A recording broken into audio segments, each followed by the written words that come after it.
Tuhan bersamamu. Inilah Injil suci menurut Santo Lukas. Dimuliakanlah Tuhan.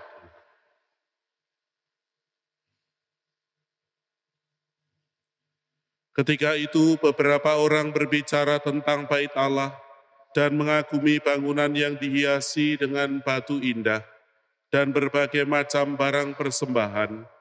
Tetapi Yesus berkata kepada mereka, akan tiba harinya segala yang kalian lihat di situ diruntuhkan, dan tidak akan ada satu batu pun dibiarkan terletak di atas batu yang lain. Lalu murid-murid bertanya, Guru, bila manakah hal itu akan terjadi, dan apakah tandanya kalau itu akan terjadi? Jawab Yesus, waspadalah, jangan sampai kalian disesatkan, sebab banyak orang akan datang dengan memakai namaku dan berkata, akulah dia, dan saatnya sudah dekat.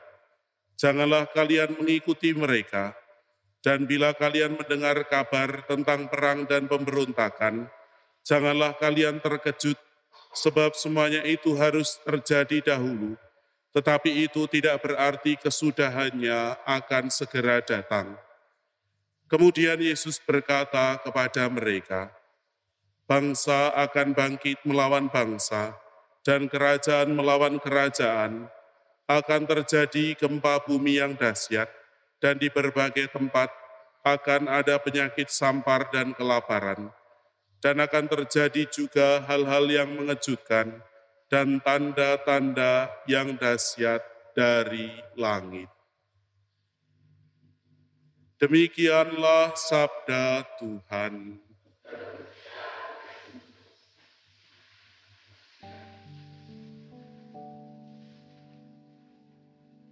Ibu bapak, saudara-saudariku yang terkasih dalam Tuhan, membaca dan merenungkan sabda Tuhan pada hari ini, saya teringat kepada pengalaman ketika bermisa di tempat ini, ataupun juga bermisa di Taman Doa Wajah Kerahiman. Beberapa orang datang ke Wajah Kerahiman di Pajangan untuk meminta kelompok-kelompok gitu ya. Jadi meminta Romo kami kunjungan sekaligus juga nanti misa ya di TDWK. Lalu saya menyanggukan diri untuk memimpin perayaan, apalagi kalau mingguan, misanya sama antara yang ada di gereja tetapi juga yang ada di Taman Doa itu sama. Bahkan misanya bisa lebih singkat yang di Taman Doa. Di sini 1 jam, di Taman Doa bisa sampai 1,5 jam. Kok beda? Misanya sama tadi, bisa 1 jam. Yang agak berbeda adalah foto-foto setelah misa. Bisa memakan waktu sampai 30 menit. Banyak orang datang mengagumi, ada patung Wajah Kerahiman, dan kemudian itu foto di sana, foto di depan secara pribadi, ataupun juga kelompok, lalu turun ke bawah, foto di dekat patung Maria, dan seterusnya itu. Banyak orang mengagumi, banyak orang itu terpukau terhadap bangunan itu, kok bisa?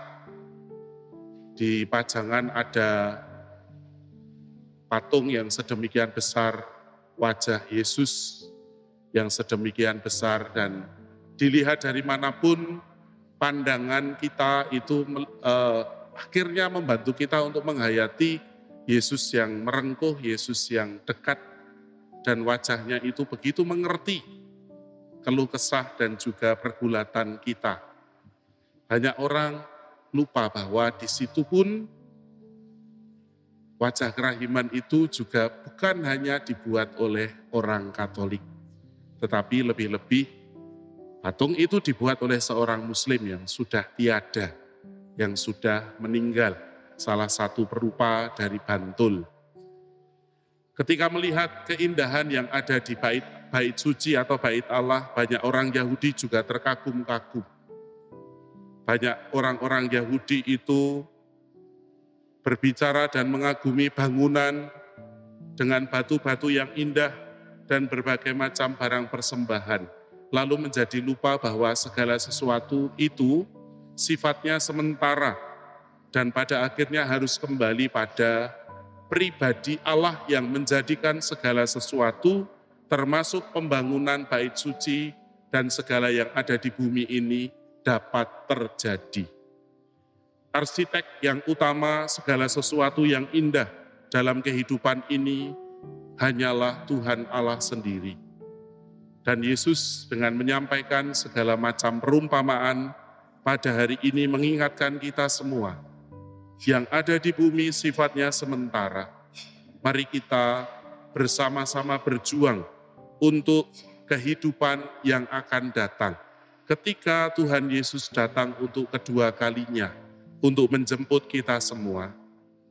Saudara-saudariku yang terkasih dalam Tuhan, sering kita menjadi tidak sadar. Dengan aneka macam pergulatan dan pengalaman yang indah, yang baik, sering kita mengingat bahwa pengalaman ataupun juga keberhasilan itu adalah karena jasa kita. Padahal yang ada di dunia ini, saya katakan tadi, sifatnya sementara.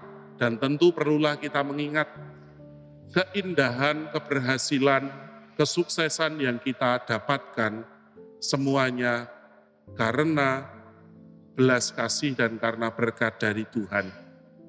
Maka semoga bacaan Injil serta pengalaman dalam hidup kita sehari-hari membantu kita semua untuk mengalami Allah yang begitu baik, yang membantu kita semua untuk merasakan yang indah, yang sukses, yang berhasil.